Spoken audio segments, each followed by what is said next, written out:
আসসালামু আলাইকুম। পঞ্চম শ্রেণীর শিক্ষার্থী বন্ধুরা, তোমাদের গণিত বইয়ের 94 পৃষ্ঠা 4 নং সমস্যা দেখো। বলছে দেখো, একটি বাগানের মোট 34টি গাছের মধ্যে 12টি ঔষধি গাছ আছে। তাহলে বাগানে শতকরা কতটি ঔষধি গাছ আছে? শতকরা মানে কি, 100-তে কয়টি আছে, তাই না? তো আমি বলতে পারি, কি লিখবো, 30টি গাছের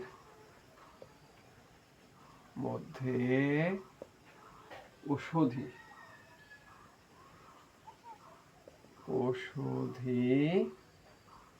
কয়টি? 12টি।